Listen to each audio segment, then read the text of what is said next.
This is Chatterbinge. 97.837% of our conversations in life are completely and totally improvised, off the cuff. But what happens when we need to speak to someone over the phone?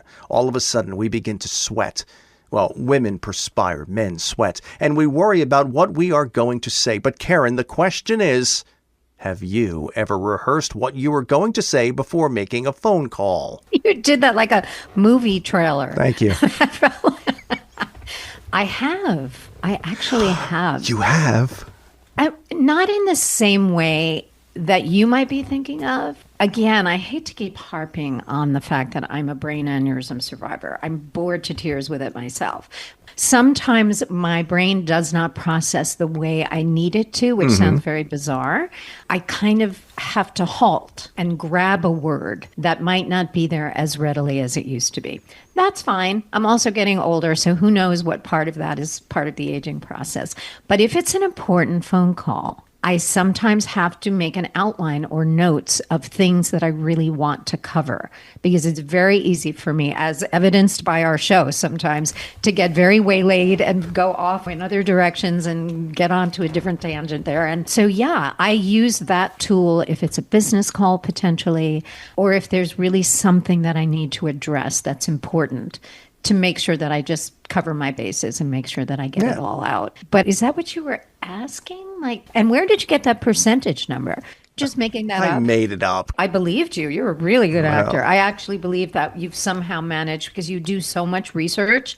I'm like thinking, oh my gosh, did Ed Kalegi actually go research this topic? Okay. What I do. What ways in your life have you rehearsed and planned out what you were going to say and why? Okay. Currently, I still do list bullet points, kind of like you do. I'll get a Post-it note and I'll say, make sure I tell them this, this, this, this, and this. It's not a framework. It's not a script, but it's there.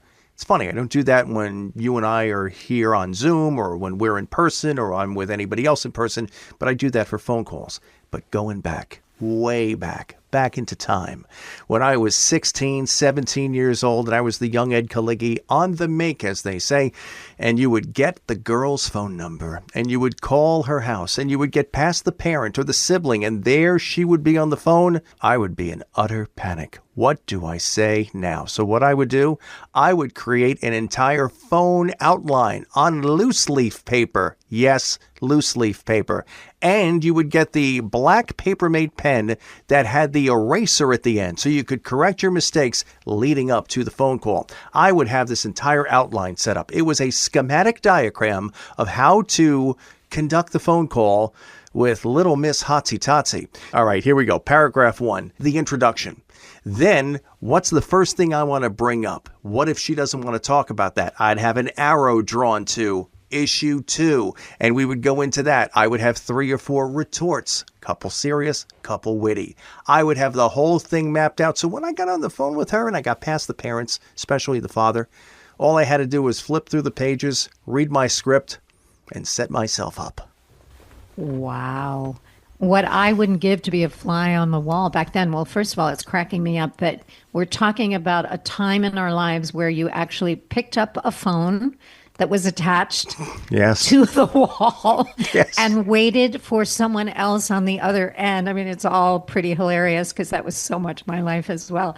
I want to know, do you have any, I know you're not going to recall the actual conversations, but could you give an example of something you might have written down? Was it starting from, hi, Susie, how you doing? This is Ed. Hey, I don't know. I can't even improv with you on this. I have no idea what you were talking about. Give an example. I would take notes before the phone call in interactions or situations with the girl, so I had recall and say, hey, wasn't that fun? For instance, one of the girls was somebody that I was in the drama department with. And so we would be in rehearsals for the musical or the straight play. If something interesting happened, if she had a flub, if I had a flub, if somebody else did, I wrote it down on a piece of paper and stuck it in my pocket, added it to the agenda for the phone call. Hey, wasn't that funny the other day when Jimmy did this in the middle of Act 2? So I would use contemporary happenings and work them in. Hey, on Tuesday, wasn't that funny? And hey, did you do that reading assignment from Wednesday? Did you read that chapter? This book sucks. Doesn't this book suck? I would have all of these things written down, things that happened during the week, so I was building material for the weekend phone call. Always thinking, always writing, always collating, and that was an active agenda that I had for that phone call. Wow. Talk about overachieving. And paid off. Can you remind us all Yes. what your biggest fear was? Not being prepared. Look at you. Look at you. I rest my case. Wow. You just made my world explode.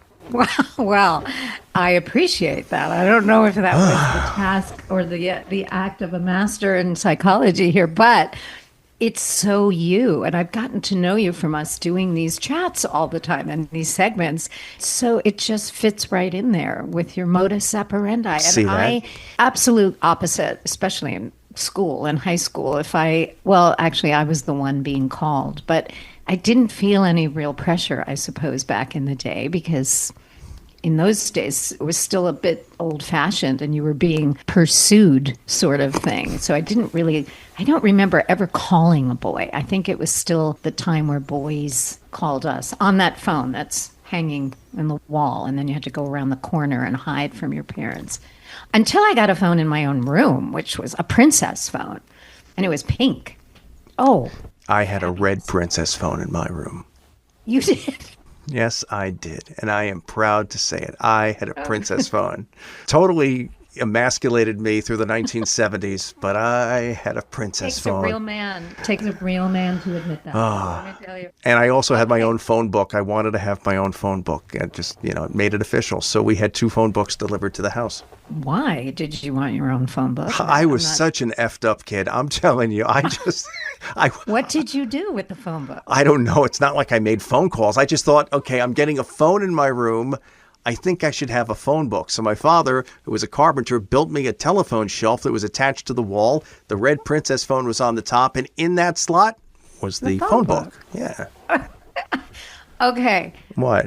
So, playing off of the phone thing. Yes.